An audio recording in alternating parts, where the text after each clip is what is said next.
عیسائی مذہب کی تفصیلات جاننے کے لیے ایک تو وہ مولانا رحمت اللہ ایرانوی کی کتاب اظہار الحق ہے، اظہار الحق،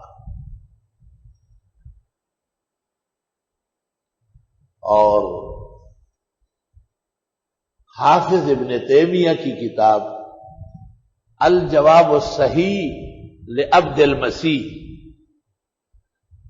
اور حافظ ابن قیم کی کتاب الجواب الفصیح لمن بدل دین المسیح۔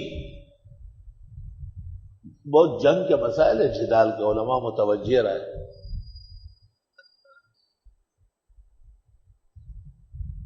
انگریز جب ہندوستان آیا،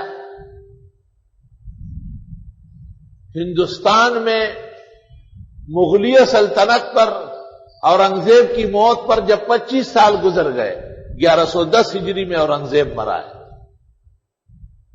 25 سال جب گزر گئے تو رنجیت سنگھ آیا، اور وہ بڑا ظالم اور ناکارہ انسان تھا، متعصب بدترین کائنات سے تھا۔ اور پھر رنجیت سنگھ کے دور میں جو افراتفری ہوئی، انگریزوں کو اپنے باغ دوڑ مضبوط کرنے پڑے، لیکن انگریزوں کو ایک مشکل پیش آ رہی تھی۔ انہوں نے تمام ایجنسیاں ہندوستان میں چھوڑی، انٹیلیجنس اور سی آئی اے، سی آئی ڈی، سب، کہ ہندوستان میں انگریز حکومت کے مضبوط کرنے کا کیا طریقہ ہے۔ تو انہوں نے کہا ان کے ہاں جہاد کا بڑا جذبہ ہے، اور جہاد قرآن کریم میں ببانگ دہل، اور ان کے پیغمبر نے چھوٹے بڑے 75 مارکے کیے۔ یہ تصور کسی طرح کم کیا جائے۔ یا ایھا الذین آمنوا لا تتخذوا اليہود والنصارى اولیاء، اے ایمان والو، یہود و نصارہ کو کبھی اپنے نہ سمجھو، تمہارے ازلی ابدی دشمن ہیں۔ انگریز نے اس کے لیے ایک پلاننگ بنایا اور اپنا ایک آدمی تیار کیا، اس کا نام تھا فاؤنڈر، اور اس کو زبردست علوم پڑھوائے۔ اس ناکارہ انسان نے سورہ فاتحہ پر سینکڑوں اعتراضات کیے کہ اس کی عربیت صحیح نہیں، پیغمبر اسلام کے ازدواجی حیات پر اعتراضات، آپ کے جہاد اور مارکوں پر اعتراضات، آپ کے مالی تقسیم، بکواس جیسے وہ کر سکتا تھا، اور عربیت میں انتہا کو پہنچ چکا تھا۔ جب یہ کام ہونے لگا تو دارالعلوم دیوبند کے بزرگوں کا شیخ ہے حاجی امداد اللہ مہاجر مکی، وہ بھی پیر تھے، دیکھو اس کی نظر بڑی بالغ تھی، فراست مکمل تھی، اور ان جیسے بزرگوں نے، ان کے شیخ مولانا نور محمد صاحب جنجانوی، ان اکابر نے کہا کہ یہ جو گاڑی بن رہی ہے نا، یہ ہمارے لیے بن رہی ہے۔ اپنے ایک آدمی کو تیار کیا کہ تم اناجیل کو ضبط کرو اور عیسائی مذہب پر دسترس حاصل کرو۔ 1860 میں اور 61 میں آل آباد میں میلہ خدا شناسائی شروع ہوا۔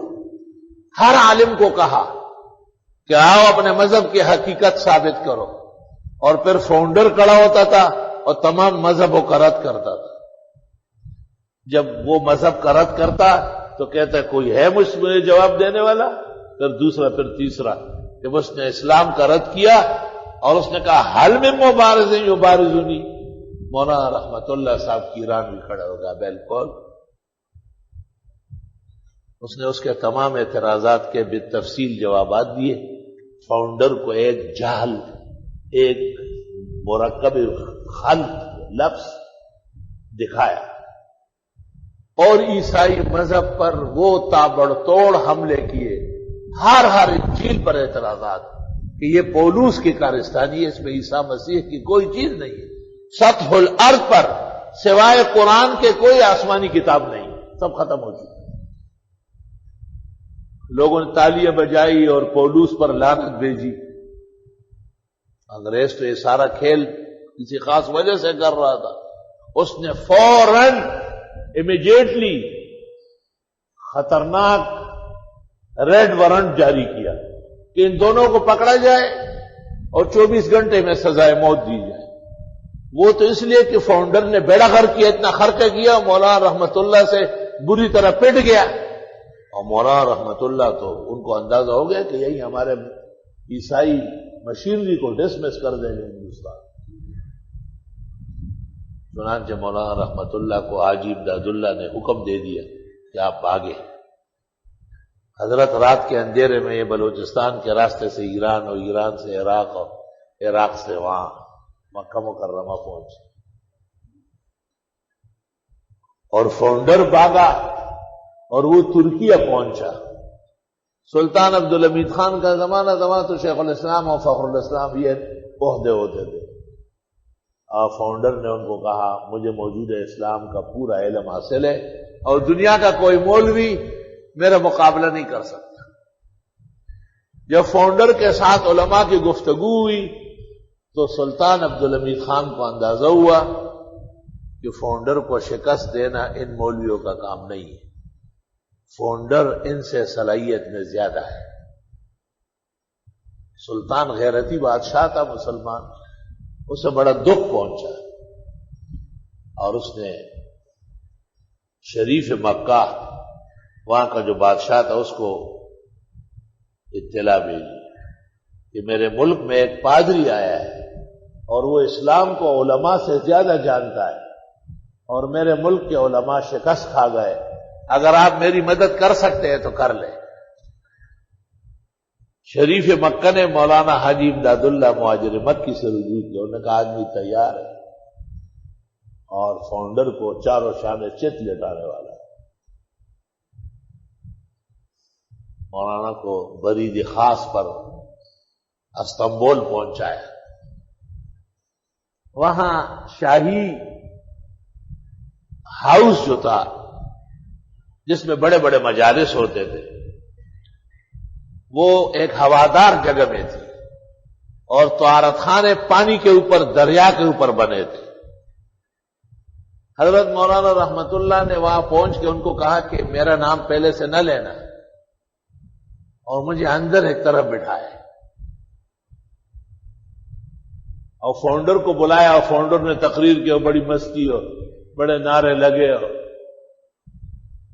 جب وہ جوش میں آیا اس نے کہا موجودہ اسلام میں جانتا ہوں اس کو ختم کرنا ضروری ہے، یہ وہ حل من مبارز یبارزنی، مولانا اندر سے آیا کہ انا ابارزو کا الان، ایسا دیکھا کہ دادا میں اپلار کو وہاں رہا ڈالا ہوا لفظی ہندوستان کے غرضول ہے۔ تو فاؤنڈر نے کہا کہ چونکہ طویل بحث ہوگی میں ذرا وضو غسل کر کے آؤں۔ وہ جو 1863 میں فاؤنڈر اندر گیا ہے واپس نہیں آیا، وہیں سے بیت الخلاء کے راستے سے دریا میں چھلانگ لگائی اور ہلاک اور مردار ہو گیا۔ مولانا نے یہ تمام کلام اور مناظرے خود اپنے قلم سے اکٹھے کیے اور اس کتاب کا نام رکھا ہے اظہار الحق۔ اس کا انگریزی ترجمہ محترم مولانا تقی عثمانی مدظلہ نے کیا ہے، بائبل سے قرآن تک، اردو میں بھی ہے اور انگریزی میں اصل ہے۔